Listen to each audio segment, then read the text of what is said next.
మళ్ళీ చెప్తున్నాను, పేద మధ్యతరగతి పిల్లలు ఎవరైతే ఉన్నారో స్టాక్ మార్కెట్ గురించి తెలుసుకోవాలి, నేర్చుకోవాలి. అర్థమవుతుందా? ఎందుకంటే నిజాయితీగా కోటీశ్వర్లు అవ్వడానికి ఉన్న ఏకైక మార్గం ఈ రోజుల్లోని షేర్ మార్కెట్. ఇంకో ఆప్షన్ లేదు, రాదు, అవ్వదు కూడా. మన దగ్గర ఉన్న 10,000, 50,000, 1,00,000, 2 లక్షలతో నువ్వు ఎందులో పెట్టుబడి పెట్టగలవు? ఎందులోనూ పెట్టుబడి పెట్టలేవు. సో షేర్ మార్కెట్ అనేది గుడ్డు. ఇంకా ఎందుకంటే ఇండియా ఎదుగుతుంది. ప్రజెంట్ మార్కెట్ కుప్పకూలిపోయి ఉంది.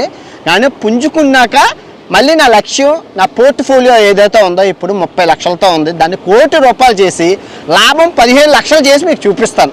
నేను కోటీశ్వరుని నిజాయితీగా షేర్ మార్కెట్లో అయ్యాయని గర్వంగా మీకు చూపిస్తాను. మళ్ళీ తిరిగి 3 నెలల తర్వాత ఇంకో వీడియో చేస్తాను. ఈ రేట్లన్నీ చెక్ చేసుకుందాం. ఈ 12 స్టాకులు పెరిగాయా తరిగాయా, ఆ పాత 20 లక్షలు పెరిగాయా తరిగాయా, అసలు స్టాక్ మార్కెట్ గురించి ఎంత,